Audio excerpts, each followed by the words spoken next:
allowed to be proud to be Jews because the world had Rachmanis on us. The Yom Kippur War began this whole process of, I'm sorry I'm a Jew, I'm sorry I exist, I'm sorry I own land in Eretz Yisrael, which God Almighty gave me when He created the world, and please be nice to me even though I'm such a bad person, That whole apologism, which is translated, it's happening right now, We're fighting a war in Gaza. Does anybody know what's going on? It's so equivocal. When you fight a war, the most important thing is you want to finish it. You don't want to have what they call attrition, go on and on and on and on and on. And all of this is because Israel wants people to like them, or can't make up its own mind, or what's worst of all, they're fighting amongst one another. That whole exercise of Jewish apathy can be attributed to the Yom Kippur War, I think. But the 6-Day War was a golden moment. The Yom Kippur War, I remember. Yom Kippur War, I was 8 years old. I remember standing on the sidewalk screaming, "Vote for Nixon!" Nixon won in 72. We screamed, "Vote for Nixon!" And Nixon saved the Jewish people.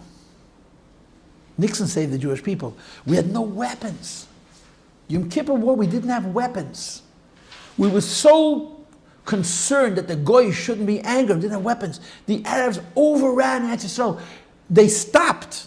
The Egyptians stopped because they couldn't believe how unprepared we were. They were sure it's a trap. Think about it.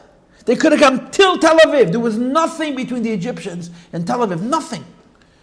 They stopped in the Sinai because they were sure they were setting them up for a trap. Nixon made an airlift. Kissinger, who was a Jew, said, let the Israelis bleed a little. And Nixon, I saw an interview, Nixon's mother was a religious goy. She used to read to him from the Bible. And when he was a little child, his mother used to say, Dick, his name was Richard, Dick, one day you're going to be in a position to help these people, and you should help them. Could you imagine? When Nixon was a little boy, his mother said to him, Dick, one day, they're reading the Bible, the Old Testament, the Chumash, one day you're going to be in a position to help these people, and you'll help these people. And that moment came when he was president, and he made the largest, he sent Pasha tanks. He sent weapons. We had no weapons. And it was all our own fault, because we won the 6-Day War so resoundingly. So first of all, we were convinced no one would start up with us. And we were so busy asking people to like us that it was a disaster. We won the war, but it was such big miracles, because it should have been unspeakable. Unspeakable. Nissim Gluyim. But we won the war, and we haven't recovered still. The Yom Kippur War is 50 years ago. They started the campaign of October 7th on the 50th anniversary of the Yom Kippur War. In their count, the Goyish account. And it's an opportunity to set it right, but we're still the same game. We can't forgive ourselves for being Jews and being proud and respecting ourselves and do what we need to do. It's very, very tragic. Anyway, I'm carried away, as you all know. The point is, the 6-Day War was not that way. It was awakening. The Jewish people woke up. The whole Jewish world stood at Eretz Yisrael. Every Jew in the world said Till of Eretz Yisrael. And there was a moment of lyhadus that was unprecedented. It's very unusual. And the Rebbe saw it as a moment for Teshuva. Machon and I happened on Teshuva. And he connected it to this maimer. Ki b'maimer zeh, because in this maimer,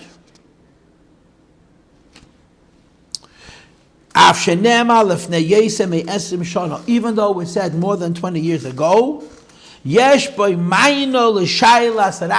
an answer to the question that many people are asking about what's going on now. Now, girls, now in the Sikh is 1967, but now in the world is 2025. The same question can be asked of what's happening right now in the world. Mahu mashmois hamu'urois. What is the significance of the events She'iru B'Eretz Yisrael that happened in Eretz Yisrael b'Kayetz ha'achen last summer? Now, girls, before you turn the page, 178 footnote. Read the footnote. These are the Rebbe's own words. B'Hashgacha Pratis, and how do you translate Hashgacha Pratis in English? By good fortune, the Eibishter's hand. Nizdamen li la'ayin. Turn to page 211. I was looking into this maimer, what the Frierdiker Rebbe said years and years ago, because I was looking for something else. I wanted to find something else. But I saw Shemimenu yechaylim limtze. That using this mama you can find bir inyan zeh, an explanation for what happened last summer. V'loy k'mayacheidim, and not like others. You listening, girls? You listening, girls? Beis Rivka. Listen.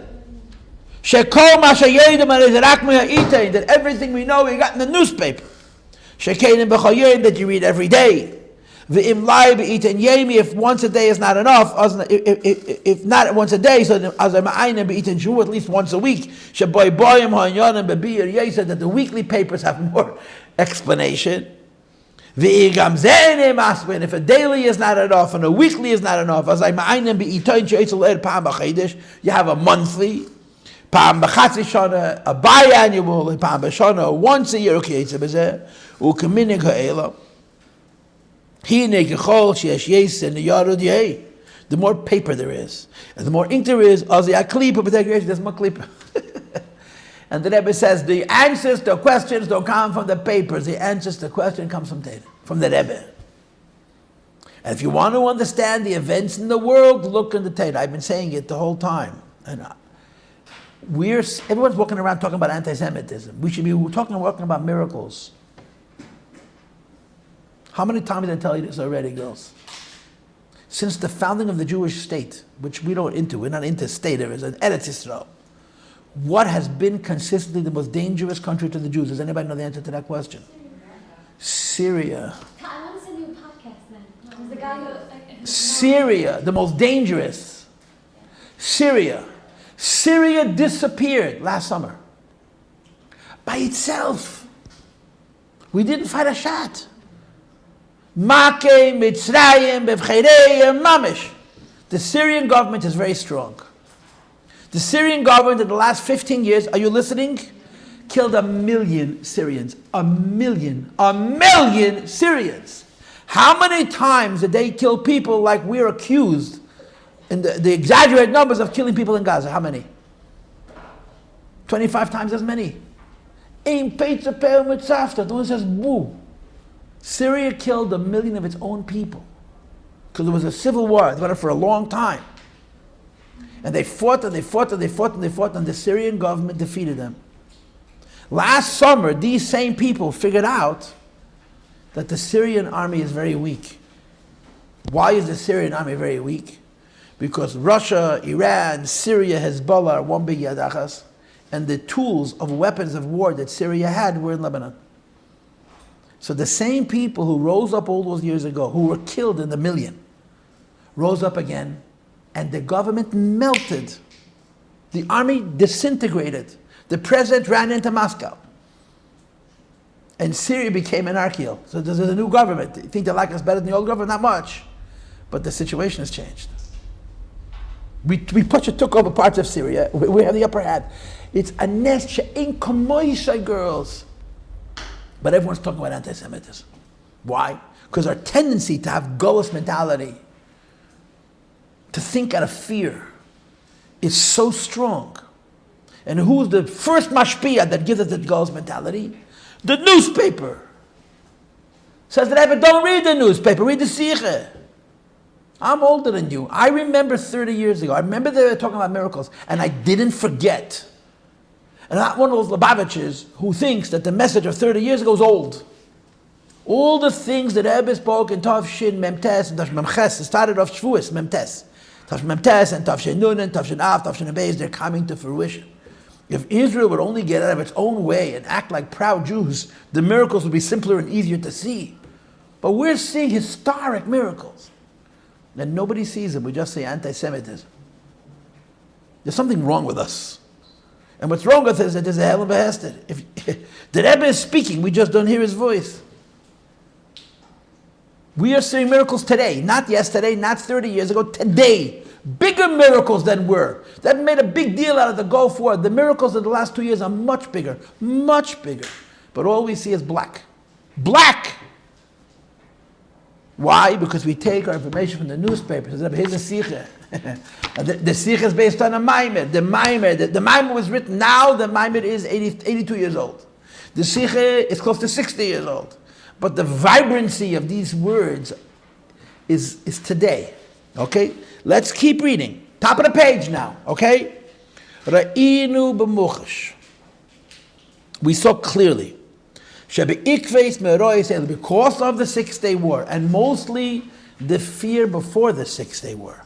Before the 6-Day War, we thought there was going to be a massacre. You have to understand, Israel was a tiny country with terrible borders. We chopped up at these tiny little pockets. We were set up to fail. When the United Nations made partition, they divided up Israel in the kind of way that there was Arabs here and Arabs here and Arabs here. There's no way Israel could defend itself. It was so stupidly divided. It was really stupidly divided. And as soon as Israel became a state, there was a war, which we should have lost. Had we lost that war, you can't even think what would have happened. And we won b'nisim gluim. You could make a case that the greatest miracle of Eretz Yisrael is not the war of 67, not the war of 73, but the war of 48. we were fighting with pitchforks, shovels. We had no guns. 5 armies. 4 armies. Egypt, Jordan, Syria, and Iraq. All attacked Eretz Yisrael, and they had planes, and they had guns, and they had tanks, which the British gave them. And we had nothing, and we won that war. We won that war. And then in 67, we won the war again. But before the 67 war, people thought the Holocaust is coming. Mamish. So it was a great fear, great awakening, and then there was a great miracle, because the Rebbe continues. Kol echad mi Yisrael, every Jew, even the Jew in the farthest edges of the earth, his da'azeh legamri was completely shaken. Ad le'ibad kol mahusa, he lost his whole self-identity. B'sha'a, in that moment, before the war, she'yehudim be'eretz Yisrael amdu la'yaleinu v'le'at, the Jewish people in Eretz Yisrael stood, it should never happen again, b'matzah shel sakon, in a condition of danger. And you must understand the contrast. One of the most tragic parts of the Holocaust, and it's talked about a lot more and more as time passes, is American apathy. You know how many Jews lived in America when the Holocaust happened? 2 or 3 million, a lot. And they did not relate to the Jews in Europe. They don't know who they are. The Amerikaner Gleichgültigkeit, which the rebbe calls it, and the Kelkadis. American apathy. They couldn't be bothered. They were killing millions of Jews, and they made believe it wasn't happening. It's tragic. It's unbelievable. It's historically unbelievable. You can't believe how Jews in America dissociate from Jews in Europe. I don't want to criticize, but there's a lot to criticize. In 67, it was the opposite extreme. Every Jew in the world, not just in America, but if you were living in the Amazon jungle with a tribe of primitive peoples and you heard about Israel, you were shaken.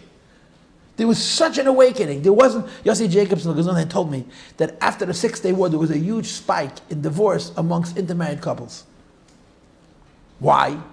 When a couple intermarries, a Jew and a non-Jew marry, why do they marry? Because being a Jew doesn't matter and being a non-Jew is the same.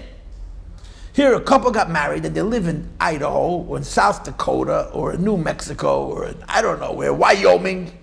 And there's a war in Israel and the Jewish partner can't sleep at night. What's bothering you? The Jews in Israel. What are you after the Jews in Israel? You're an American. And the Gentile partner in the couple realized that they don't understand who they married. They don't understand the Jews. Rebbe used to always say that the problem with intermarriage is it can't work. The personalities are different. And at that moment, that personality of the Yid came out, and the guy says, I can't live with you. There was a spike in divorce because the Goyim realized that they don't understand a Jew, an assimilated Jew. A Jew was so assimilated he's going to marry a non-Jew. Then, 60 years ago, intermarriage was not like today. Today, Jews marry non-Jews. They don't even know there's anything wrong with it. Then they knew. They knew well because they're from grandfathers and from grandmothers. And if they married a non-Jew, nevertheless, they were pretty disinterested. And at that moment, there was an awakening. I was 2 years old, girls. I don't remember this. But I whenever you speak to people who are old enough to remember the 6-Day War, that feeling comes back, that feeling of solidarity that every Jew in the world is my brother and my sister, bepashtus, with no politics, you could touch it. And it came to an upliftedness and awakening.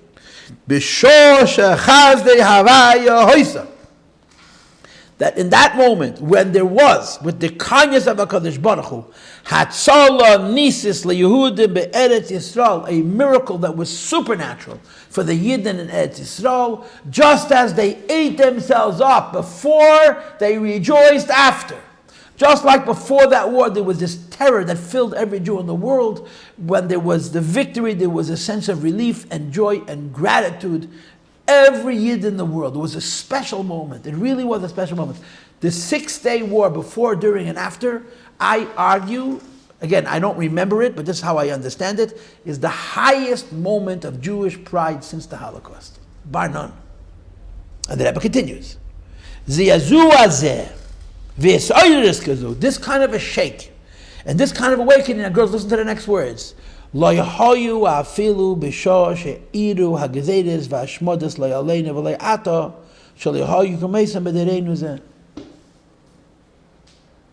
awakening is even greater than the awakening that happened in the last generation when we had the Holocaust. But it happened in the previous generation. That what happened in the previous generation, 6 million Jews were murdered. Al Kiddush Hashem. There were decrees and there was mass murder of Jews. We'd call it genocide of Jews, God forbid. The kind of inspiration that now didn't even happen then. Now, I have a feeling that a lot of people would say that part of the reason the 6-day war was so arousing was because of the apathy. In other words, the Jews came out of the Holocaust. The American Jews came out of the Holocaust. The Jews who were not part of the Holocaust. And said, how could we have slept through it? How could we have not cared? How could we have thrown a bone, mamish a bone, to the suffering of the Jews and our brothers and sisters in Europe? How did we not relate to them as brothers and sisters? 25 years later, when the 6-day war happened, I'm not going to say it was an act of tshuva, but the fact that 25 years before, what's happening to one Jew in one part of the world is not my business, was in their craw. You know, I think in some indirect way, it's part of the reason the Jews who remembered the Second World War, they were not going to sleep through this. This was real. And they were afraid. They were so afraid. And then they were so happy. And so, and they didn't forget, it took them a few months to, forget about God. For a while, everyone was in love with the Eibishter. As it was now, nevertheless, like Gormu Kazes Sugzi Azur did not create this kind of awakening. Happened now, at the heels of the events that happened in Eretz Yisrael. And all there was a worry. All there was a fear, because nothing actually happened. But there was a worry and there was a fear, parenthesis. And not that, God forbid, something undesirable happened. Hashem made a nes. And the worry that we experienced before, that nothing should happen, God forbid, to the Jews in Israel. And then, of course, when the victory was won, we celebrated and we rejoiced and we thanked Hashem. The Rebbe says we were more awake now for this fear and for this celebration than we were for the actual murder of the 6 million Jews. So the Rebbe says, now, if you look at this Maimir, there's an answer. Why Yidden slept through the Holocaust and they're not sleeping now is explained in that Maimir. The Maimir we just learned. Forgive me, but I want to say what I just said one more time. The answer to the question why Jewish people in America and in other parts of the world that were not prone to the Holocaust slept through the Holocaust and woke up now, the answer to that question is in this Maimon that we just learned. The shofar sound itself. You talk about shofar gadol. Now we're holding at a time of the awakening of the Yiddish and Neshama. I want you to know I sat this morning for a long time writing the answers to the question. And I'm literally asking myself, did I teach this Maimon correctly? Did I make up a pshat? That B'liyas Uslatata means not from the Eibishter. It means the Yechidish Nefesh of a Yid. I've learned this Maimon before, but I started to question myself this morning. I'm going with it, okay? If I taught it wrong, I'm stuck with that interpretation. I'm not going back on it. Footnote 180.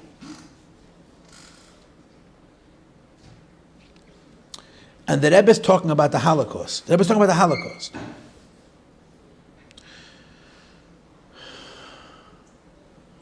The American apathy, the lack of the American Jewish community's response to the Holocaust, was not only in the beginning of the war. Sha'oz Hishlu haYehudim as atzmam shazu rak guzma. The people fooled themselves into thinking that what they were hearing about what's happened to the Jews in Europe was an exaggeration. Once it was absolutely clear, the truth of what was happening in the camps that were tragic in a way that was never happened before, it should have caused a shake by every Jew in America and in Canada and in South America and Australia where the war wasn't. Because Kol Yisrael Chaverim, all Jews are brothers. It should make an awakening to come to the Eibishter and davening. With our great sins, that tragedy did not move afilu es elu, even those not just Yidden who were secular and frei didn't react. From Yidden didn't react. There was a lack of appreciation for how earnest it was and how much this is art tzara. Bracket, ubehegdim. I want to say first, the Rebbe has to be very careful not to say a bad thing about Jews, because whatever the Rebbe says is recorded Lamaila. Right? You know the story. There was a Lubavitcher Chassid by the name of Rav Yitzchak Handel, Rabbi Handel. We go till 25, yeah, after 6 more minutes. Rabbi Handel learned in Lubavitch, in Temchpim in Poland, that's what. So he became a Lubavitcher. But his family were Polish Chassidim. His father was a Chartke of a Chassid, which is Ruzhin. I heard this from him directly, at first hand. His mother was a Triske Chassid. Triske is a family of Chernobyl. It's a different kind of Chassidus. Chernobyl today is Skver, Acham Strivsk. And his mother were the Panchnaus. So the family was Trisk. The father was Ruzhin Chassid, new Chartikov, but they were close to the Chernobyl Rebbe, the Triske Rebbe. He was a big tzaddik. It was a Baruch HaKodesh. Rabbi Handel went to learn in Lubavitch, but when he would come home, he would go into the Triske Rebbe respectfully because of his mishpach. He told me such interesting things about the Triske Rebbe and his mother and their life. I have no time to tell you the stories. But in 1939, Rabbi Handel went home to see his family. It was the last time he would see his family. And he went into the Triske Rebbe, who was probably killed by the Nazis. And the Triske Rebbe said, "Ni vuzuk the Lubavitcher Rebbe, it's a Zana Krieg." What does the Lubavitcher Rebbe say? There's going to be a war or not?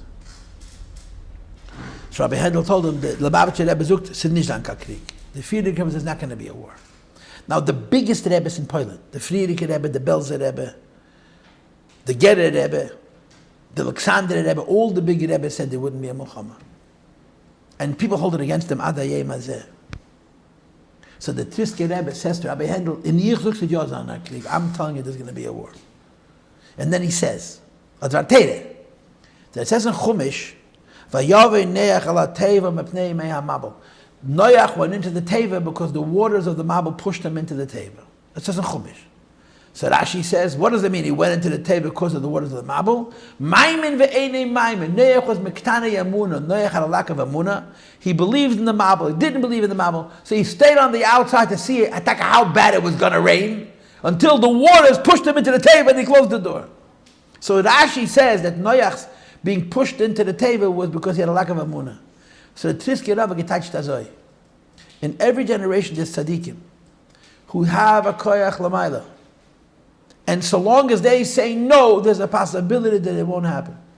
But if they accept it, it's a done deal. He says, the groise Rebbes, he said to him, the big Rebbes, whose words are heard in the heavens, have to say there won't be a Muhammad because they're hoping to negate it. But what I say, nobody hears Lamaila anyways. I'm letting you know there's going to be a war on Kachave. So I can tell you whatever I want. But the Rebbe says, I can't say whatever I want because my words are heard Lamaila. But one day a year, all the judgment is off. The Rebbe Rashab said, Simchas Teire Shatnish. The Rebbeim are very careful not to criticize Jews. Because the Rebbe criticizes the Jews, the Eibishter hears the criticism from a tzaddik and it turns into something bad. But Simchas Teire, there's no bad. So the Rebbe says, Kivan she'emde b'simchas Teire, Terei simchas Teire, loy maze gam im medaber inyanim leitev. It doesn't hurt if you say something not good about Jews. Ki yadua hapiskam simchas teira shat. Simchas teira, nothing is hurting a Jew because it's a special day. The Rebbe Rashab said this in the Sikha, top of the second column, page 211, the footnotes. By Moshe Rabbeinu you find the same thing. That he was the humblest man on the face of this earth. Skip the parentheses. When Simchas Teira came, Moshe Rabbeinu boasted. He said about himself, things which are the opposite of humility. Because the Simchas Teira ain't in. This is a story that Moshe Rabbeinu spoke about himself. It's not in Chumash, obviously. But Moshe spoke about himself in a way that sounds like Gaiva. Moshe is an honor. Simchas Teira, it can't hurt. Next paragraph. As we all know, that kol mi she'ein merama atzmi, anybody doesn't fool himself, who went through the Holocaust in America, sheyotza oz yidei chevasei ba'anocha akrechts, that you fulfilled your obligation to the suffering of the Jewish people in Europe by giving a sigh, ba'amidas tilim, capital tilim, by saying a capital tilim, or by sinas check, and by giving a check. But you slept and you ate and you took care of yourself. And of course, chas v'shalom, there shouldn't be anything wrong with him. From the top of his head to the bottom of his feet, there was one drop of inexactitude. What was going on in Europe did not move you at all. That it should change you. And it should change you in the kind of way. You should lose yourself completely. Which is the meaning of these words. Is